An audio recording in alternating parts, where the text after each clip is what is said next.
दोस्तों, हम लोग PYQ सीरीज़ कर रहे हैं, इंडियन ज्योग्राफी का कर रहे हैं, जो कि विभिन्न PCS एग्ज़ाम्स में पूछे जा चुके हैं और आगे आने वाले किसी भी आईएएस में भी पूछे जा चुके हैं और PCS में भी पूछे जा चुके हैं विभिन्न स्टेट में, जो आगे आने वाले किसी भी PCS एग्ज़ाम्स के लिए काफ़ी महत्वपूर्ण रहेंगे और जनरल के लिए भी काफ़ी महत्वपूर्ण होंगे, या फिर कहीं भी जहाँ सामान्य अध्ययन से क्वेश्चन पूछे जाते हैं, जैसे कि BPSC के थ्रू जो टीचर्स का एग्ज़ाम लिया जाता है, या फिर अन्य स्टेट में भी टीचर्स के एग्ज़ाम होते हैं, या फिर railway, SSC, BSSC, inter level, graduate level, Bihar दरोगा, इन सभी के लिए काफ़ी महत्वपूर्ण सेशन रहेंगे। चलिए स्टार्ट करते हैं। इंडियन ज्योग्राफी का क्वेश्चन है, तमिलनाडु में शरतकालीन वर्षा अधिकांशतः जिन कारणों से होती है वे हैं, किसके कारण होती है तमिलनाडु में अधिकांशतः वर्षा? तो उत्तर पूर्वी मानसून के कारण होती है तमिलनाडु में शरतकालीन वर्षा। ठीक है, ये तमिलनाडु में शरतकालीन वर्षा अधिकांशतः जिन कारणों से होती है वे हैं उत्तर पूर्वी मानसून के कारण। सी आंसर होगा। नेक्स्ट क्वेश्चन देखते हैं। भारत के उत्तरी मैदान में जाड़ों में कुछ वर्षा हो जाती है। भारत के उत्तरी मैदान में जाड़ों में कुछ वर्षा हो जाती है, ये सही है। और जाड़े में उत्तर पूर्वी मानसून सक्रिय होती है। ठीक है, जाड़े में उत्तर पूर्वी मानसून सक्रिय होती है, ये भी सही है, क्योंकि उत्तर पूर्वी मानसून जाड़े के समय में ही सक्रिय होती है। ठीक है, तो ये भी सही है और आर भी सही है, लेकिन व्याख्या सही नहीं करता है, तो बी आंसर हो जाएगा। ठीक है, बी आंसर होगा। ए और आर दोनों सही, लेकिन आर ए की सही व्याख्या नहीं है। ठीक है, ध्यान रखेंगे, क्योंकि भारत के उत्तरी मैदान में जाड़ों में कुछ वर्षा हो जाती है। ये जो उत्तरी मैदान में वर्षा होती है जाड़ों में, वो पश्चिमी विक्षोभों से भी होती है। ठीक है, इसी कारण ये सिर्फ उत्तर पूर्वी मानसून सक्रिय होने से नहीं होती है। ठीक है, पश्चिमी विक्षोभ से भी होती है, इस वजह से ये व्याख्या नहीं करता है। बी आंसर हो जाएगा। नेक्स्ट क्वेश्चन देखते हैं। निम्न राज्यों में से किस राज्य में जाड़े के मौसम में बारिश मिलती है? तो जाड़े के दिनों में बारिश कहाँ मिलती है? तो तमिलनाडु में। ठीक है, उत्तर पूर्वी मानसून से होती है। ठीक है, बी आंसर होती है। निम्न राज्यों में से किस राज्य में जाड़े के मौसम में बारिश मिलती है? तो तमिलनाडु में जाड़े के मौसम में बारिश मिलती है, बी आंसर होगा। नेक्स्ट क्वेश्चन देखते हैं। प्रति चक्रवाती स्थितियां शीत ऋतु में तब बनती है जब वायुमंडलीय दाब उच्च होता है और वायु ताप निम्न होता है, तो ये सही है।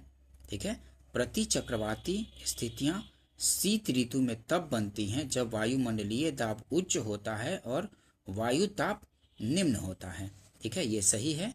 और कारण, उत्तर भारत में शीतकालीन वर्षा से निम्न तापों वाली प्रति चक्रवाती स्थितियां पैदा होती है, तो ये गलत है। उत्तर भारत में शीतकालीन वर्षा से निम्न तापों वाली प्रति चक्रवाती स्थितियां पैदा होती है, तो ये गलत है। ये गलत, परंतु ये सही, परंतु आर गलत है, तो सी आंसर हो जाएगा। ये सही परंतु आर गलत है। व्याख्या देखे हैं, इससे और अच्छे से पता चलेगा।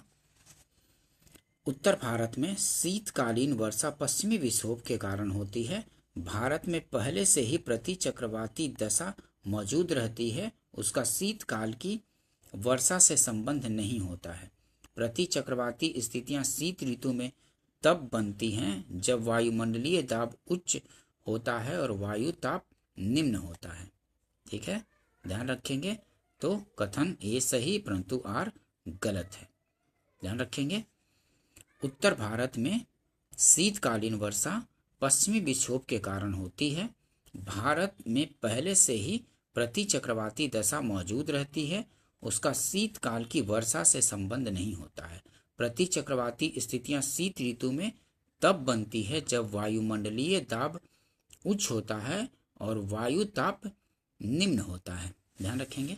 नेक्स्ट क्वेश्चन देखते हैं, भारत के निम्नलिखित में से किस क्षेत्र में शीतकाल में वर्षा होती है? तो किस क्षेत्र में शीतकाल में वर्षा होती है? तो उत्तर पश्चिम क्षेत्र में शीतकाल में वर्षा होती है। भारत के निम्नलिखित में से किस क्षेत्र में शीतकाल में वर्षा होती है? तो उत्तर पश्चिम क्षेत्र में शीतकाल में वर्षा होती है। ये आंसर है, ठीक है, ध्यान रखेंगे।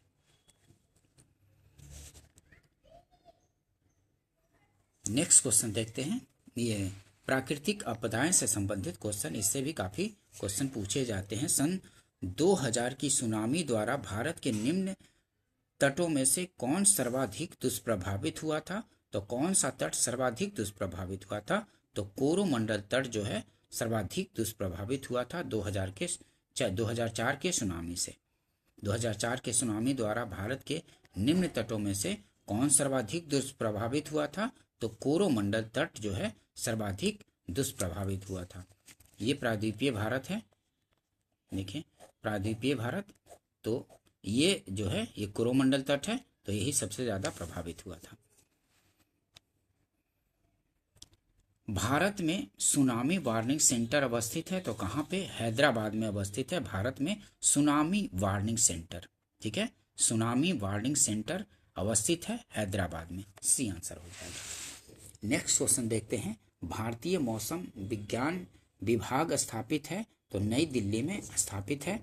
भारतीय मौसम विज्ञान विभाग स्थापित है नई दिल्ली में। ये आंसर हो जाएगा। नेक्स्ट क्वेश्चन देखते हैं, ये प्राकृतिक आपदाएं और प्रदेश, ये प्राकृतिक आपदाएं किस प्रदेश में क्या आती हैं? तो बाढ़ कहाँ पे आती है? तो बाढ़ उत्तर प्रदेश और बिहार के मैदान में आती है, ठीक है, बाढ़ उत्तर प्रदेश तथा बिहार के मैदान में। और भूकंप कहाँ? भूकंप हिमालय का गिरिपात क्षेत्र में। भूकंप हिमालय का गिरिपात क्षेत्र। सूखा कहाँ? तो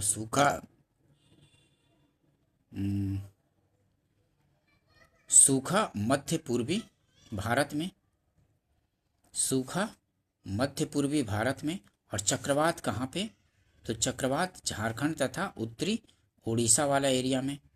चक्रवात झारखंड तथा उत्तरी उड़ीसा क्षेत्र में आता है, ठीक है। तो ए का तीसरा, बी का पहला, सी का चौथा, डी का दूसरा, बी आंसर हो जाएगा। एक बार फिर से देखिए, बाढ़ कहाँ पे? तो उत्तर प्रदेश तथा बिहार के मैदान, भूकंप हिमालय का गिरिपात क्षेत्र, सूखा मध्य पूर्वी भारत, और चक्रवात कहाँ? तो झारखंड तथा उत्तरी उड़ीसा वाले क्षेत्र में आता है। ध्यान रखेंगे, रिपीट भी होते हैं क्वेश्चन, ध्यान से समझते चलेंगे। नेक्स्ट क्वेश्चन देखते हैं, कथन कारण का क्वेश्चन है, हिमालय में भूस्खलन की आवृत्ति में वृद्धि हुई है। तो हिमालय में भूस्खलन की आवृत्ति में वृद्धि हुई है, सही है। हाल के वर्षों में हिमालय में बड़े पैमाने पर खनन कार्य हुआ है, ठीक है। हाल के वर्षों में हिमालय में बड़े पैमाने पर खनन कार्य हुआ है, ये भी सही है। और इसी वजह से भूस्खलन आवृत्ति में वृद्धि हुई है।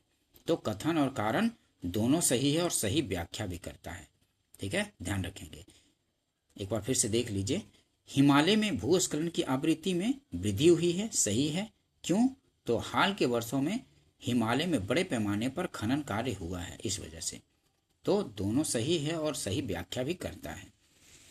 देखिए एक्सप्लेनेशन, हिमालय में भूस्खलन की आवृत्ति में वृद्धि हुई है, इसका प्रमुख कारण भूकंपों की आवृत्ति में वृद्धि के साथ साथ सड़क एवं बांध बनाने जैसे मानवीय क्रियाकलापों का बढ़ना है।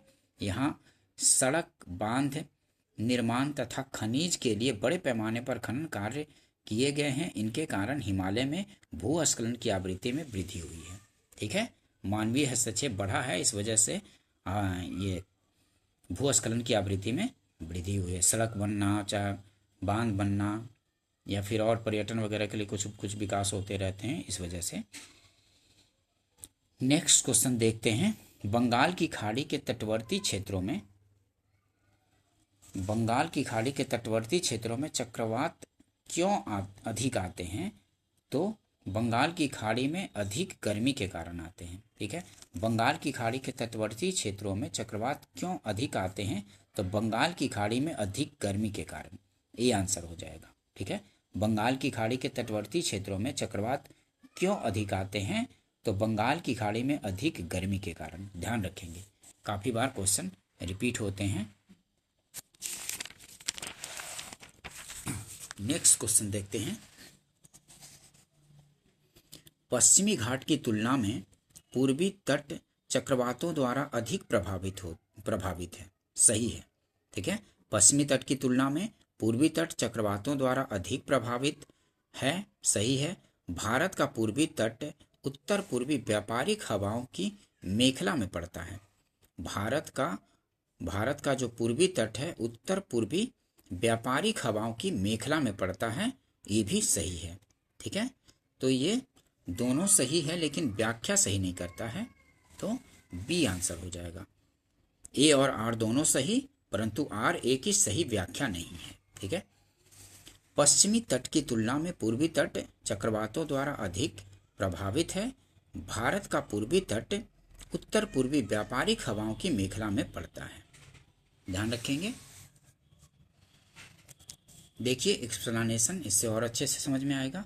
पश्चिमी तट की तुलना में पूर्वी तट चक्रवातों से अधिक प्रभावित होता है क्योंकि बंगाल की खाड़ी में उठने वाले चक्रवात घड़ी के सुइयों के विपरीत दिशा में घूमने के कारण लगभग संपूर्ण तट को ही प्रभावित करता है। ठीक है, घड़ी के सुइयों के विपरीत दिशा, देखिए ये है ऐसे हिमालय का प्रायद्वीपीय क्षेत्र, और घड़ी की सुई कैसे घूमती है? ऐसे घूमती है, लेकिन विपरीत बोल रहा है, तो ऐसे जब जाती है तो संपूर्ण तट को ही प्रभावित करती है। ठीक है, पूर्वी तट को। बंगाल की खाड़ी में उठने वाली चक्रवात घड़ी की सुइयों की विपरीत दिशा में घूमने के कारण लगभग संपूर्ण तट को ही प्रभावित करते हैं। अतः कथन ये सही है, जिसके घड़ी के सुई के विपरीत ऐसे हुआ ना, घड़ी के सुई तो ऐसे घूमता है, लेकिन विपरीत तो ऐसे, तो पूरे तट को प्रभावित करती है। ध्यान रखेंगे।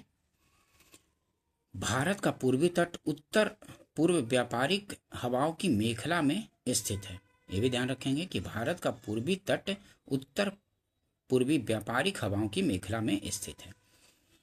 ठीक है, इसलिए सही व्याख्या नहीं करता है। दोनों तो सही है लेकिन व्याख्या नहीं करता, ध्यान रखेंगे। नेक्स्ट क्वेश्चन देखते हैं। महाराष्ट्र के कोयना क्षेत्र के निकट भविष्य में अधिक भूकंप प्रभावित होने की संभावना है, तो ये सही है। महाराष्ट्र के कोयना क्षेत्र के निकट भविष्य में अधिक भूकंप प्रभावित होने की संभावना है, सही है। कोयना बांध एक पुराने भ्रंश स्थल पर अवस्थित है जो कोयना जलाशय में जल स्तर के परिवर्तन के साथ अधिक सक्रिय हो सकता है। ठीक है, तो ये भी सही है। ठीक है, तो कथन और कारण दोनों सही, और सही व्याख्या भी करता है, तो ए आंसर हो जाएगा। ठीक है, देखिए महाराष्ट्र के कोयना क्षेत्र के निकट भविष्य में अधिक भूकंप प्रभावित होने की संभावना है। कोयना बांध एक पुराने भ्रंश स्थल पर अवस्थित है जो कोयना जलाशय में जल स्तर के परिवर्तन के साथ अधिक सक्रिय हो सकता है। ठीक है, दोनों सही और सही व्याख्या, तो ए आंसर हो जाएगा।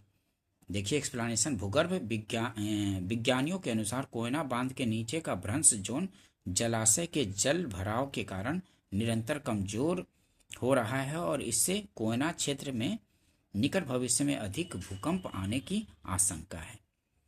ठीक है, नेक्स्ट क्वेश्चन देखते हैं। निम्नलिखित राज्यों में किसमें सर्वाधिक प्राकृतिक आपदाएं आती हैं? तो किनमें सबसे अधिक प्राकृतिक आपदाएं आती हैं? तो आंध्र प्रदेश, ओडिशा, बिहार और गुजरात में। तो ओडिशा में सबसे अधिक प्राकृतिक आपदाएं इनमें आती हैं। निम्नलिखित राज्यों में से किसमें सर्वाधिक प्राकृतिक आपदाएं आती हैं? तो इन राज्यों में ओडिशा में सबसे अधिक प्राकृतिक आपदाएं आती हैं। चूंकि ओडिशा बंगाल की खाड़ी तट पर अवस्थित है, अतः बंगाल की खाड़ी में चक्रवात एवं प्रति चक्रवात की दशाओं के कारण तूफान के साथ ही ओडिशा राज्य को बाढ़ एवं सूखे की स्थितियों का भी सामना प्रायः करना पड़ता है। अतः ओडिशा चक्रवात, बाढ़ एवं सूखा तीनों ही प्राकृतिक आपदाओं से प्रभावित राज्य है, जिस कारण यह अन्य राज्यों की अपेक्षा अधिक प्राकृतिक आपदाएं झेलता है। ये ध्यान रखेंगे कि उड़ीसा जो है इसमें चक्रवात, बाढ़ और सूखा तीनों ही प्राकृतिक आपदाओं से प्रभावित राज्य है, जिस कारण यह अन्य राज्यों की अपेक्षा अधिक प्राकृतिक आपदाएं झेलता है। ध्यान रखेंगे, क्वेश्चन रिपीट होते हैं। नेक्स्ट क्वेश्चन देखते हैं। देश के पहले आपदा प्रबंधन प्रशिक्षण संस्थान की स्थापना जहां की जा रही है वह कौन है? देश के पहले आपदा प्रबंधन प्रशिक्षण संस्थान की स्थापना जहां की जा रही है वह है लातूर, महाराष्ट्र में। ठीक है, लातूर, महाराष्ट्र में। सी आंसर हो जाएगा। देश के पहले आपदा प्रबंधन प्रशिक्षण संस्थान की स्थापना लातूर, महाराष्ट्र में की जा रही है। नेक्स्ट क्वेश्चन देखते हैं। भारत का निम्नलिखित में से कौन सा क्षेत्र उच्च तीव्रता की भूकंपीय मेखला में नहीं आता है? तो कर्नाटक पठार जो है उच्च तीव्रता की भूकंपीय मेखला में नहीं आता है। बी आंसर हो जाएगा। भारत का निम्नलिखित में से कौन सा क्षेत्र उच्च तीव्रता की भूकंपीय मेखला में नहीं आता है? तो कर्नाटक पठार भूकंपीय तीव्रता की मेखला में नहीं आता है। बी आंसर आ जाएगा। ठीक है। सिस्मिक जोन, अभी तक कितने सिस्मिक जोन हैं? तो अब 6 हो गए हैं। ठीक है, ध्यान रखेंगे, अब 6 हो गए हैं।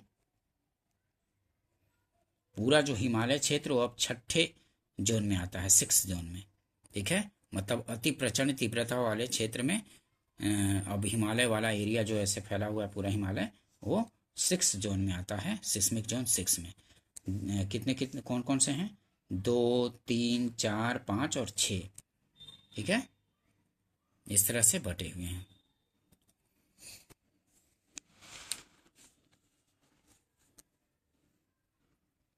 ध्यान रखेंगे, अब 6 जोन में बांट दिया गया है।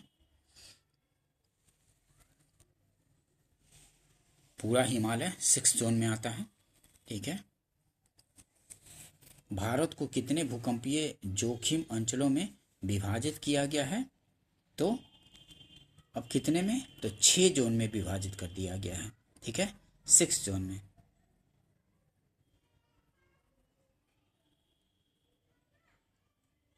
ठीक है, 2 से शुरू होता है जोन, 2, 3, 4, 5 और अब 6। पूरा जो हिमालय वाला एरिया है उसको 6 जोन में डाला गया है। ध्यान रखेंगे।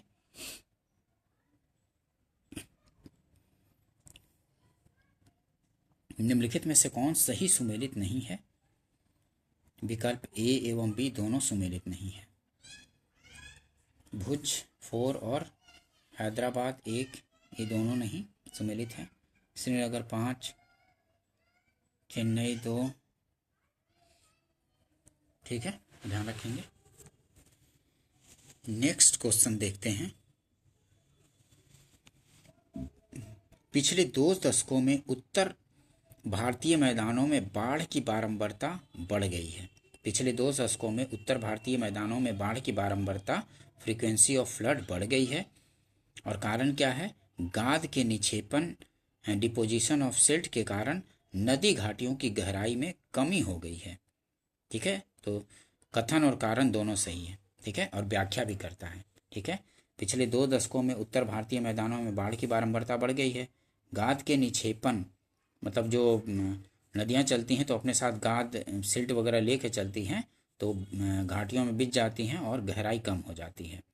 तो गाद के निक्षेपण के कारण नदी घाटियों की गहराई में कमी हो जाती है। इसके कारण पानी इधर बढ़ जाता, फैल जाता है ना पूरे निवास वगैरह क्षेत्र वाले में ही, तो इस वजह से बाढ़ आ जाती है। तो ए मतलब कथन और कारण दोनों सही और सही स्पष्टीकरण है, तो ए आंसर हो जाएगा। देखिए व्याख्या। विगत 2 दशकों में उत्तर भारत के मैदानों में बाढ़ की बारंबारता बढ़ गई है। इसका प्रमुख कारण नदियों की घाटियों का गाद निक्षेपण के कारण छिछला होना, गहराई में कमी होने के कारण सामान्य वर्षा में भी बाढ़ आने की संभावना अधिक बढ़ जाती है। ठीक है, नेक्स्ट क्वेश्चन देखते हैं। भारत का सबसे अधिक बाढ़ग्रस्त राज्य कौन है? तो सबसे अधिक बाढ़ कहाँ आती है? तो बिहार में आती है। ठीक है, ध्यान रखेंगे, काफी बार पूछे जाते हैं। भारत का सबसे अधिक बाढ़ग्रस्त राज्य कौन है? तो बिहार ही है। सी आंसर हो जाएगा। बिहार भारत का सर्वाधिक बाढ़ग्रस्त राज्य है, सी आंसर होगा। नेक्स्ट क्वेश्चन देखते हैं, उत्तर प्रदेश के निम्न में से कौन सा क्षेत्र सर्वाधिक बाढ़ प्रभावित है? तो वो है पूर्वी क्षेत्र। उत्तर प्रदेश के निम्न में से कौन सा क्षेत्र सर्वाधिक बाढ़ प्रभावित है? तो पूर्वी क्षेत्र है उत्तर प्रदेश का सर्वाधिक बाढ़ प्रभावित। उत्तर प्रदेश में बाढ़ प्रवण क्षेत्रों को उच्च बाढ़ प्रवण, मध्य बाढ़ प्रवण एवं निम्न बाढ़ प्रवण क्षेत्रों में विभक्त किया जाता है। उच्च बाढ़ प्रवण क्षेत्र में उत्तर प्रदेश के कुल बाढ़ प्रवण क्षेत्र का 48% आता है। उच्च बाढ़ प्रवण क्षेत्र उत्तर प्रदेश के पूर्वी क्षेत्र को आच्छादित करता है। ठीक है, उत्तर प्रदेश के पूर्वी क्षेत्र को ध्यान रखेंगे, पूछे जाते हैं क्वेश्चन। अब मिट्टियों से संबंधित क्वेश्चन देखते हैं। ठीक है, काफी पूछे जाते हैं मिट्टियों से संबंधित क्वेश्चन। काली मिट्टी से संबंधित देखते हैं, भारत की निम्न मिट्टियों में से कौन बेसाल्ट लावा के उपक्षय के कारण निर्मित हुई है? तो कौन जो है बेसाल्ट लावा के उपक्षय मतलब अपरदन के कारण निर्मित हुई है? तो वो है रेगुर मिट्टी। ठीक है, रेगुर मिट्टियां, डी आंसर हो जाएगा। भारत की निम्न मिट्टियों में से कौन बेसाल्ट लावा के उपक्षय के कारण निर्मित हुई है? तो रेगुर मिट्टियां निर्मित हुई है, डी आंसर हो जाएगा। भारत में रेगुर मिट्टियों का निर्माण बेसाल्ट लावा के उपक्षय के कारण हुआ है। इसे काली मिट्टी भी कहते हैं। ये मिट्टियां दक्कन ट्रैप के ऊपरी भागों में विशेष रूप से महाराष्ट्र, मध्य प्रदेश, गुजरात, आंध्र प्रदेश तथा कर्नाटक में पाई जाती है। ज्वालामुखी विस्फोट से निकले लावा के ठंडे होने के उपरांत उसके उपक्षय होने से काली मिट्टी या रेगुर मिट्टी या कपासी मिट्टी का निर्माण हुआ है। एक ही का नाम है, ये काली मिट्टी का ही नाम है, रेगुर मिट्टी भी और कपासी मिट्टी भी। ठीक है, काली मिट्टी, रेगुर मिट्टी या कपासी मिट्टी का निर्माण हुआ है। रेगुर मिट्टी किसका नाम है? तो काली मिट्टी का ही नाम है रेगुर मिट्टी या कपासी मिट्टी। ठीक है, काली कपासी मिट्टी। रेगुर किसका नाम है? तो काली मिट्टी का नाम है, सी आंसर हो जाएगा। काली मिट्टी को स्थानीय रूप से रेगुर या कपास मिट्टी या उष्णकटिबंधीय चरनोजम आदि अलग अलग नामों से जाना जाता है। भारत में इस मिट्टी का विस्तार मुख्यतः महाराष्ट्र और साथ ही पश्चिमी मध्य प्रदेश, गुजरात आदि राज्यों के लगभग 5 लाख वर्ग किलोमीटर क्षेत्र पर मिलता है। डिटेल्स को देखते चलेंगे। ठीक है, रेगुर मिट्टी का दूसरा नाम क्या है? तो रेगुर मिट्टी काली मिट्टी कहलाती है या काली कपासी मिट्टी, बी आंसर हो जाएगा, काली मिट्टी। रेगुर मिट्टी सबसे ज्यादा है तो कहाँ में है? तो रेगुर मिट्टी सबसे ज्यादा महाराष्ट्र में मिलती है, ए आंसर हो जाएगा। ठीक है, इन राज्यों में सबसे ज्यादा महाराष्ट्र में है रेगुर मिट्टी, ए आंसर हो जाएगा। नेक्स्ट क्वेश्चन देखते हैं, दक्षिणी ट्रैप की रेगड़ मिट्टियां काली होती हैं। दक्षिणी ट्रैप की रेगड़ मिट्टियां काली होती हैं, सही है। उनमें ह्यूमस प्रचुर मात्रा में होता है। नहीं, ह्यूमस नहीं होता है काली मिट्टी में, रेगड़ मिट्टी में। दक्षिणी ट्रैप की रेगड़ मिट्टियां काली होती हैं, सही है कथन। कारण उसमें ह्यूमस प्रचुर मात्रा में होता है, नहीं। तो ए सही परंतु आर गलत, तो आंसर हो जाएगा सी, ए सही किंतु आर गलत। देखिए, दक्कन ट्रैप की काली मिट्टी को रेगड़ या रेगुर के नाम से भी जाना जाता है। यह कपास की खेती के लिए अत्यधिक उपयुक्त है। इनमें लोहा, चूना, कैल्शियम, पोटास, एल्यूमिनियम एवं मैग्नीशियम कार्बोनेट की अधिकता और नाइट्रोजन, फास्फोरस और जैविक पदार्थों ह्यूमस की कमी पाई जाती है। ठीक है, इसमें अधिकता किस किस की पाई जाती है काली मिट्टी या रेगुर मिट्टी में? तो इनमें लोहा, चूना, कैल्शियम, पोटास, एल्यूमिनियम एवं मैग्नीशियम कार्बोनेट की अधिकता होती है। और इसमें कमी किसकी? तो नाइट्रोजन, फास्फोरस और जैविक पदार्थों ह्यूमस की कमी पाई जाती है।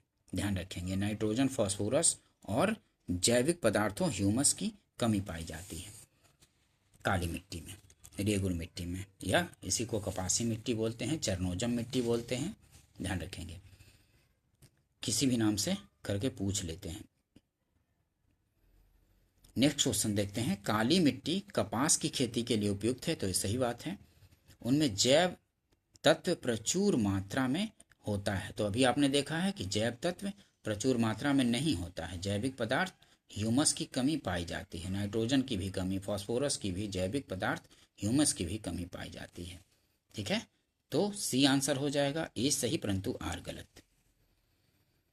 ठीक है, काली मिट्टी में तीव्र जल धारण की क्षमता पाई जाती है। ठीक है, ध्यान रखेंगे कि काली मिट्टी में तीव्र जल धारण की क्षमता पाई जाती है। यह भीगने पर ठोस और चिपचिपी हो जाती है और सूखने पर ये आकुंचित एवं दरार युक्त हो जाती है, इसलिए इसे स्वतः जुताई वाली मिट्टी कहा जाता है। यह मिट्टी कपास की खेती के लिए सर्वाधिक उपयुक्त है।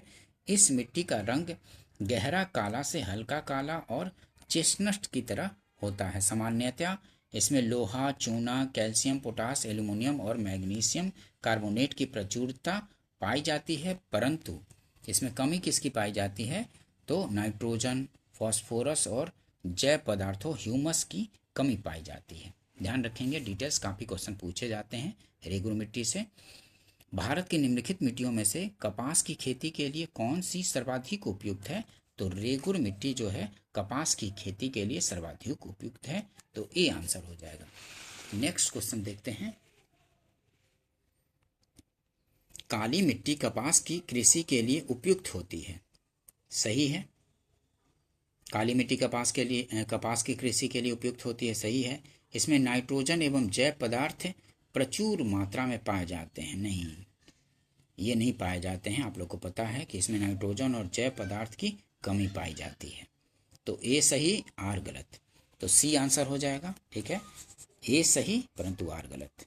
नेक्स्ट क्वेश्चन देखते हैं, देश की निम्नलिखित मिट्टियों में से किसे स्वतः कृषि मिट्टी कहा जाता है, तो किसे कहा जाता है स्वतः कृषि मिट्टी, तो कपास की काली मिट्टी को ही स्वतः कृषि मिट्टी कहा जाता है। कपास की काली मिट्टी को ही स्वतः कृषि मिट्टी कहा जाता है।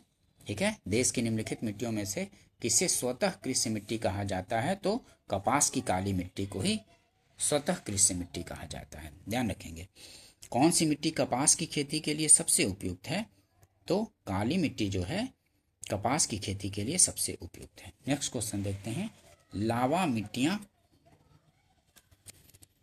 मिट्टियां कहाँ पाई जाती हैं, तो मालवा पठार में पाई जाती हैं लावा मिट्टियां। ठीक है, लावा मिट्टियां पाई जाती हैं कहाँ, तो मालवा पठार में लावा मिट्टियां पाई जाती हैं, सी आंसर हो जाएगा। पश्चिमी भारत की काली मिट्टी का निर्माण लावा से हुआ है, इसलिए इसे लावा मिट्टी भी कहते हैं। मालवा का पठार इसी दक्कन ट्रैप की काली मिट्टी क्षेत्र के अंतर्गत आता है। ठीक है, मालवा का पठार इसी दक्कन ट्रैप की काली मिट्टी क्षेत्र के अंतर्गत आता है, ध्यान रखेंगे। तो लावा मिट्टियां कहाँ पाई जाती हैं, तो मालवा पठार में लावा मिट्टियां पाई जाती हैं। पश्चिमी भारत की काली मिट्टी का निर्माण लावा से हुआ है, इसलिए इसे लावा मिट्टी भी कहते हैं। मालवा का पठार इसी दक्कन ट्रैप की काली मिट्टी क्षेत्र के अंतर्गत आता है। इन डिटेल्स को ध्यान रखेंगे, क्वेश्चन बार बार रिपीट होते हैं। मालवा पठार की प्रमुख मिट्टी कौन है, तो मालवा पठार की प्रमुख मिट्टी जो है काली मिट्टी ही है, ए आंसर हो जाएगा। नेक्स्ट क्वेश्चन देखते हैं, इस मृदा को सिंचाई की कम आवश्यकता होती है क्योंकि वह नमी रोक कर रखती है, वह कौन सी है, तो काली मिट्टी ही है, बी आंसर हो जाएगा। इस मृदा को सिंचाई की कम आवश्यकता होती है क्योंकि वह नमी रोक कर रखती है, वह कौन सी है, तो काली मिट्टी, बी आंसर हो जाएगा। ध्यान रखेंगे, काली मिट्टियां ब्लैक सॉइल्स में तीव्र जल धारण क्षमता पाई जाती है। यह भीगने पर ठोस एवं चिपचिपी हो जाती है। ठीक है, यह भीगने पर ठोस एवं चिपचिपी हो जाती है तथा सूखने पर आंकुचित एवं दरार युक्त हो जाती है, इसलिए इन्हें स्वतः जुताई वाली मिट्टी भी कहा जाता है। इन्हें सिंचाई की कम आवश्यकता पड़ती है। ठीक है, तो विकल्प बी सही होगा।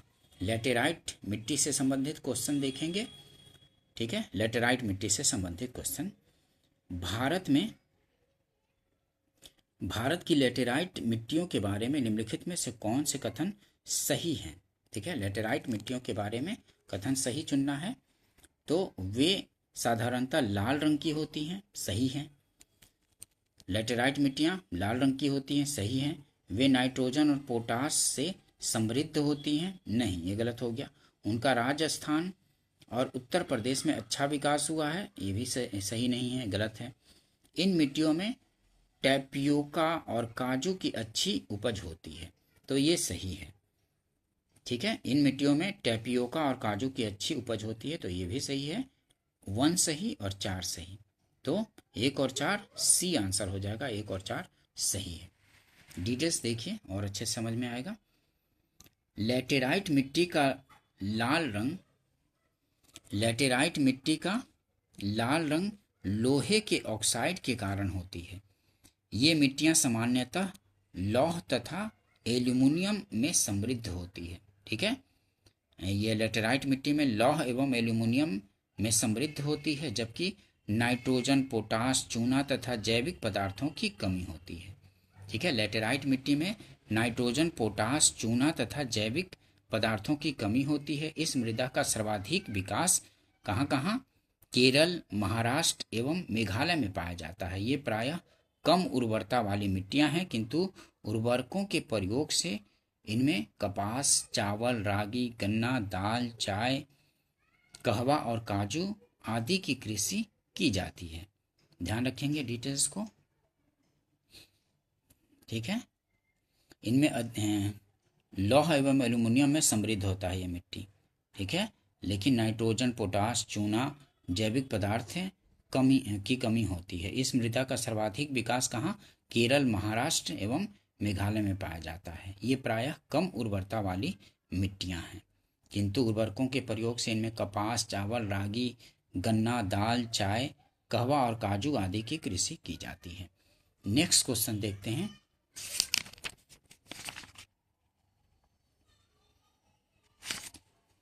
नेक्स्ट क्वेश्चन देखते हैं। पश्चिम बंगाल की तुलना में आंध्र प्रदेश के शुद्ध रोपित क्षेत्र की उसके कुल क्षेत्रफल में प्रतिशतता कम है। पश्चिम बंगाल की तुलना में आंध्र प्रदेश के शुद्ध रोपित क्षेत्र की उसके कुल क्षेत्रफल में प्रतिशतता कम है, तो ये सही है। अधिकांश आंध्र प्रदेश की मृदा मखरला लेटेराइट प्रकार की है। अधिकांश आंध्र प्रदेश की मृदा मखरला लेटेराइट प्रकार की है, नहीं, यहाँ पे लेटेराइट मिट्टियाँ नहीं हैं, मतलब कि अधिकांश नहीं है। ठीक है, अधिकांश आंध्र प्रदेश की मृदा मखरला लेटेराइट प्रकार की है, तो ये गलत हो गया, मतलब कथन सही और कारण गलत हो गया, तो सी आंसर हो जाएगा। ये सही किंतु आर गलत। देखिए डिटेल्स देखते हैं। पश्चिम बंगाल का शुद्ध रोपित क्षेत्र लगभग 60% है, जबकि आंध्र प्रदेश का 40% है। ठीक है, अतः कथन ये सही है। लेटेराइट मिट्टी भारी वर्षा वाले क्षेत्रों में अपक्षालन लीचिंग से निर्मित होती है। ठीक है, लेटेराइट मिट्टी जो है भारी वर्षा वाले क्षेत्रों में अपक्षालन लीचिंग से निर्मित होती है। यह भारत में केरल, पूर्वी तमिलनाडु के छोटे से भाग में, उड़ीसा, छोटानागपुर पठार, पूर्वोत्तर में मेघालय के उत्तरी भाग तथा पश्चिमी घाट पर्वतीय क्षेत्रों में पाई जाती है। आंध्र प्रदेश के अधिकांश भाग पर लाल एवं जलोढ़ मिट्टी पाई जाती है। इस प्रकार कारण आर सही नहीं है। ठीक है, आंध्र प्रदेश के अधिकांश भाग पर लाल एवं जलोढ़ मिट्टियां पाई जाती है, न कि लेटेराइट मिट्टी। ठीक है, आंध्र प्रदेश के अधिकांश भाग में लाल एवं जलोढ़ मिट्टी पाई जाती है, लेटेराइट मिट्टी नहीं, ध्यान रखें। नेक्स्ट क्वेश्चन देखते हैं। लेटेराइट मिट्टी मिलती है तो कहाँ मिलती है? महाराष्ट्र में मिलती है।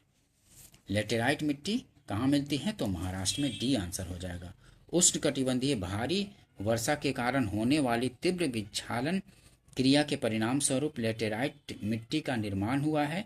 ये आर्द्र प्रदेशों की अपक्षालित मिट्टियां हैं जिनकी उर्वरता कम होती है। इस मिट्टी में लौह ऑक्साइड एवं एल्यूमिनियम ऑक्साइड की प्रचुरता होती है, परंतु इसमें नाइट्रोजन, फॉस्फोरिक अम्ल, पोटास, चूना और कार्बनिक तत्वों की कमी मिलती है।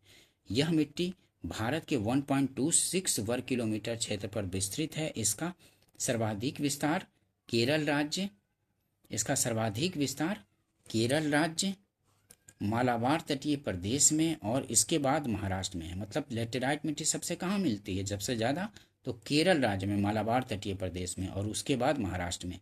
चूंकि विकल्प में केरल नहीं है इसलिए अभिष्ट उत्तर महाराष्ट्र होगा। देखिए इसमें लेटेराइट मिट्टी कहाँ मिलती हैं, तो इनमें विकल्प में केरल नहीं है इसलिए महाराष्ट्र हो जाएगा। अगर केरल होता तो केरल को सिलेक्ट करते, ठीक है, क्योंकि केरल में सबसे अधिक और उसके बाद महाराष्ट्र में लेटेराइट मिट्टी मिलती है। डिटेल्स को ध्यान रखेंगे क्योंकि क्वेश्चन पूछे जाते हैं।